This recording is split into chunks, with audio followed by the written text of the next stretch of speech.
O Senhor esteja convosco. Ele está no meio de nós. Proclamação do Evangelho de Jesus Cristo, segundo Lucas. Glória a vós, Senhor. Naquele tempo, Jesus estava expulsando um demônio que era mudo. Quando o demônio saiu, o mudo começou a falar, e as multidões ficaram admiradas. Mas alguns disseram: é por Beelzebu, o príncipe dos demônios, que ele expulsa os demônios.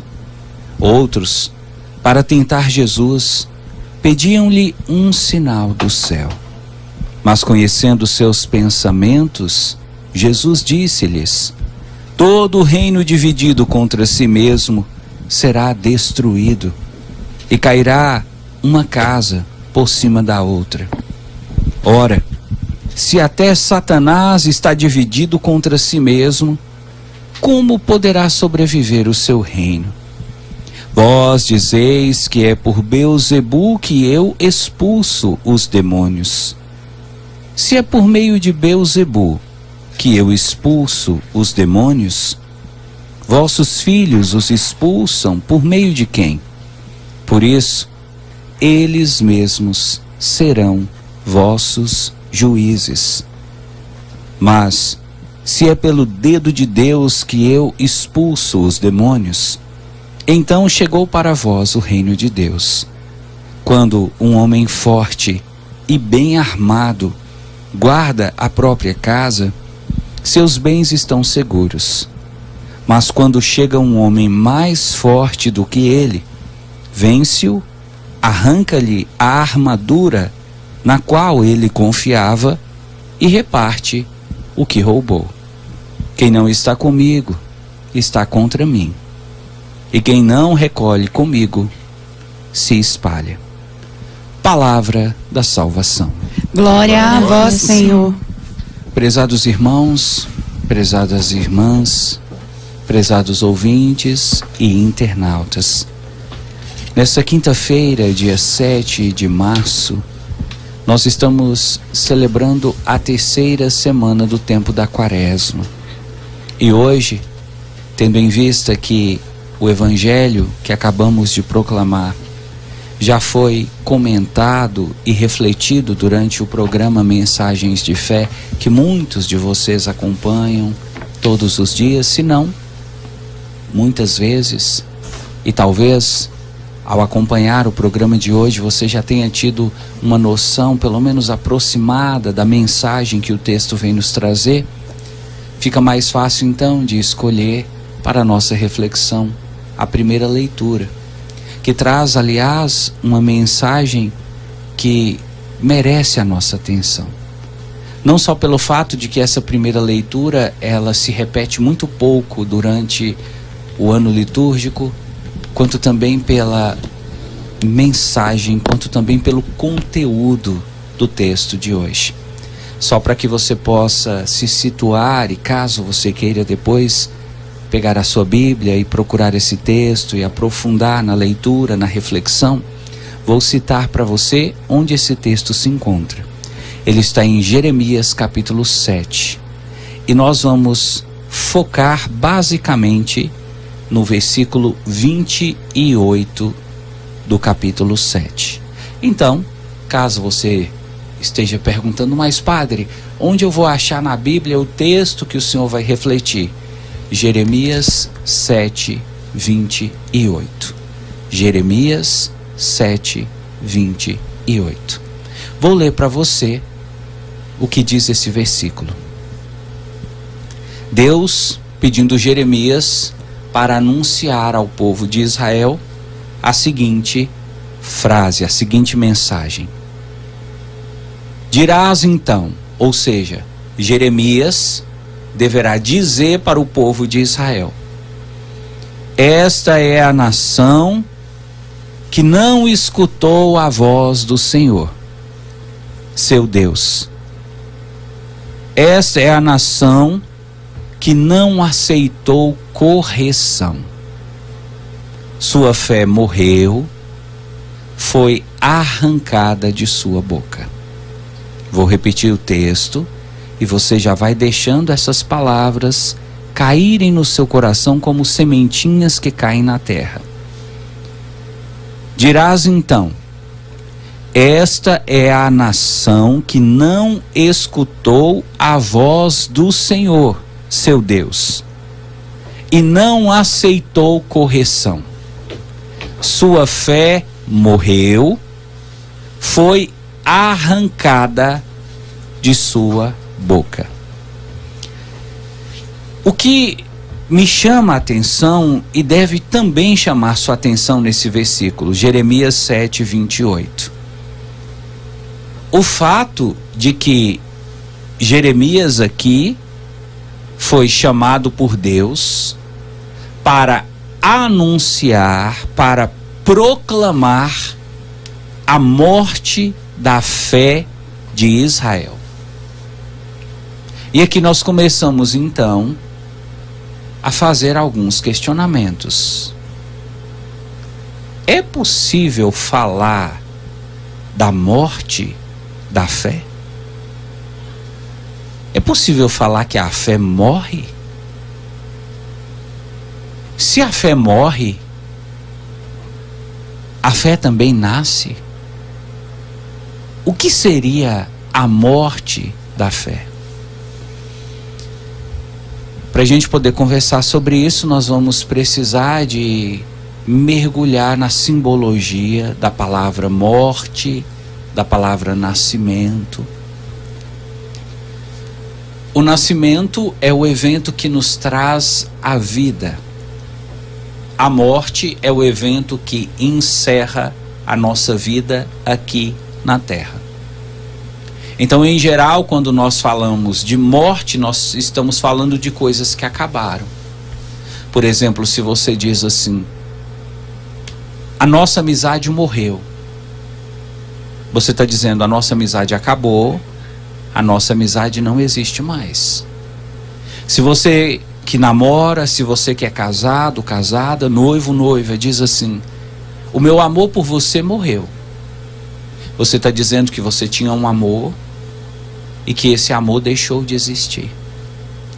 E quando nós falamos a fé morreu, nós estamos dizendo que havia uma fé, que essa fé estava viva e essa fé veio a morrer e chegou a desaparecer.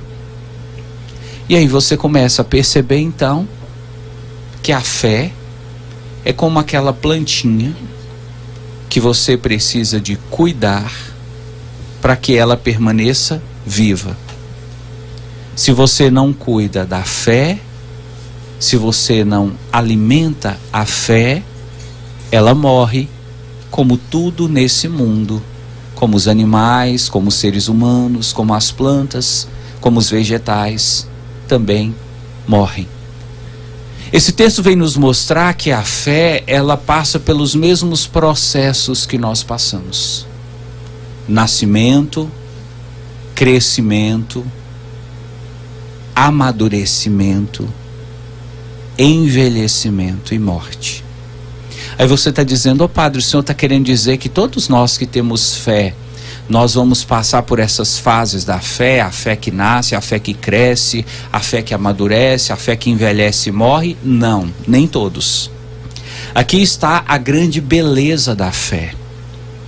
É possível você chegar aos 80 anos, é possível você chegar aos 90 anos, e vamos adiante, é possível você chegar aos 100 anos, e ter uma fé jovem, e ter uma fé crescente dentro do seu coração. Porque a fé, ela não tem nada a ver com a idade. Assim como existem jovens que têm uma fé velha e talvez uma fé morta, existem idosos que têm uma fé jovem, uma fé crescente, uma fé sempre em desenvolvimento. E como é, padre, que a fé se desenvolve? Como é que a fé nasce? Como é que a fé cresce dentro de nós? Para a gente poder começar a falar sobre isso, nós vamos ter que partir de uma explicação que o apóstolo Paulo deu lá em uma de suas cartas. Paulo diz assim, ó: a fé vem pelo ouvir. De acordo com o apóstolo Paulo, ninguém adquire fé pela leitura, ninguém adquire fé assistindo TV, ninguém adquire fé vendo séries ou vendo vídeos de YouTube. A fé você adquire pelo ouvir. A fé começa com uma palavra que entra pelos seus ouvidos e que essa palavra cai no seu coração e, como uma plantinha, ela vai desabrochando, ela vai germinando e vai crescendo. A fé é como uma plantinha que foi semeada dentro de nós. Por exemplo, se hoje eu, Padre Wagner, tenho fé, é porque lá atrás, quando eu ainda não tinha fé, alguém falou alguma coisa que entrou pelo meu ouvido, caiu no meu coração, germinou e foi crescendo, crescendo tanto que olha onde o Padre Wagner veio parar, virou sacerdote, virou padre, e hoje está aqui na Rádio Educadora celebrando para você. Se você que está me ouvindo, você que está me assistindo tem fé, é porque lá atrás alguém falou alguma coisa de Deus que caiu no seu coração e germinou. Então a fé, ela entra pelo ouvir. Daí, um parêntese aqui, a importância de você falar de Deus para as crianças. A importância de você pegar aquelas criancinhas pequenininhas e começar a falar de Deus, falar de Jesus, e começar a rezar para aquela criança ouvir, começar a contar as historinhas da Bíblia, a historinha de Moisés, a historinha de Josué, começar a contar a história de Noé, da arca, a história de Sansão, começar a contar a história de Jonas, que o peixe engoliu ele, começar a contar as histórias de Jesus, porque a fé vem pelo ouvir. E essa fé, depois que ela foi ouvida, depois que ela foi lançada no seu coração como uma sementinha, ela vai sozinha crescendo. De repente você começa a perceber uma disposição para as coisas de Deus. Você começa a sentir uma vontade de ir para a igreja. Você começa a sentir uma vontade de ler a Bíblia. Você começa a sentir uma vontade de assistir o programa Mensagens de Fé, de assistir a missa para as famílias. Vai chegando no domingo, você vai sentindo aquela coisa diferente que te chama para ir para a missa. É a sua fé agindo dentro de você. E aí vem, o que faz a fé crescer? A fé, lembra, ela é como uma plantinha. O que faz uma plantinha crescer? O cuidado que você presta, que você dedica a essa plantinha. Para uma plantinha crescer, você pode colocar adubo nela, você pode molhar ela todos os dias, você pode colocar ela no sol, colocar ela na sombra, você pode colocar ela em uma área mais aberta, em um lugar mais fechado, entender que tipo de plantinha é esse, se esse tipo de plantinha gosta mais de sombra, gosta mais de sol. Você pode podar essa plantinha. Então veja, existem muitas coisas que você faz com uma plantinha para colaborar para o crescimento da plantinha. A fé é da mesma maneira. Existem muitas coisas que você pode fazer com a sua fé para colaborar para ela crescer. Por exemplo, oração.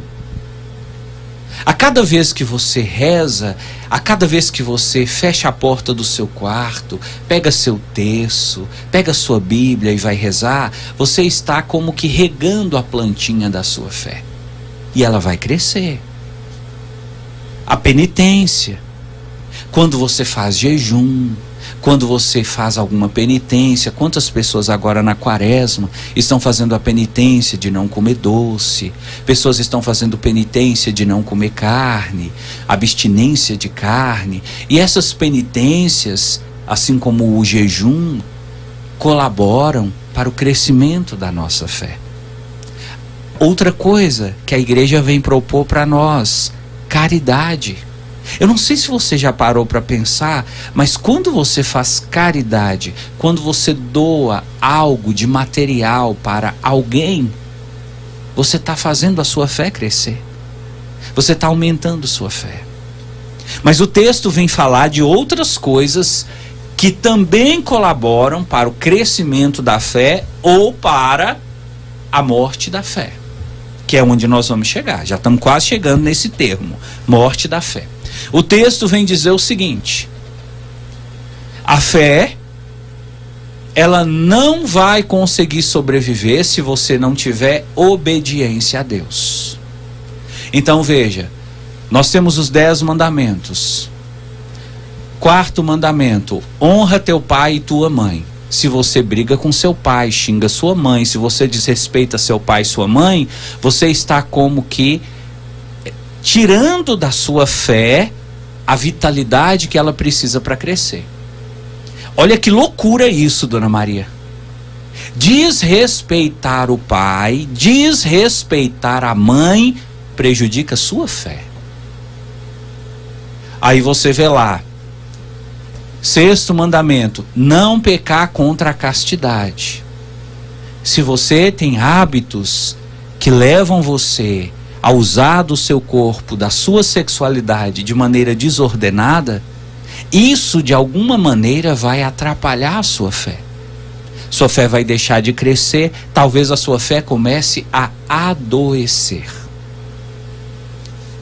E o texto vem falar de outra coisa: seguir as más inclinações do coração. É o tempo que hoje nós estamos vivendo. Nós estamos em um tempo onde as pessoas dizem assim: olha, a vida é muito curta, não dá para perder tempo, tem que aproveitar ao máximo, tem que curtir ao máximo. Se você sente desejo de ficar com pessoa do mesmo sexo, fica, porque o importante é você fazer a vontade do seu coração. O texto da Bíblia, não é o padre. Jeremias capítulo 7 vem dizer: quem segue as más inclinações do coração também prejudica a sua fé. Não combina. A fé não cresce se você é daquele tipo de pessoa que todo final de semana você está no boteco. Se você é daquele tipo de pessoa que troca de namorada igual você troca de roupa. Se você é daquele tipo de pessoa que acha que o interessante é viver uma sexualidade desregrada. Se você é daquele tipo de pessoa que trai sua esposa, trai sua namorada, trai seu namorado, vive na pornografia, a sua fé não vai crescer. Pelo contrário, a sua fé vai começar a murchar como uma plantinha cuja seiva está sendo desperdiçada. E o texto vem nos falar que na medida em que você começa a fazer essas coisas que, ao invés de fazer sua fé crescer, fazem a sua fé murchar, chega uma hora que a sua fé morre. E é esse o período que muitas pessoas estão vivendo, a morte da fé. Não conseguem rezar, não conseguem ir à igreja, não têm uma disposição para ler a Bíblia, começam a assistir à missa e dormem, começam a assistir o programa Mensagens de Fé e ficam inquietos e levantam e não conseguem se sentir bem. Eu conheço pessoas, pessoal, que não conseguem ficar 10 minutos dentro da igreja, que começam a sentir crise de vômito, começam a sentir tontura. O ambiente da igreja, o ambiente espiritual se tornou hostil para aquela pessoa. E o que isso aponta? Nessa pessoa, a fé morreu.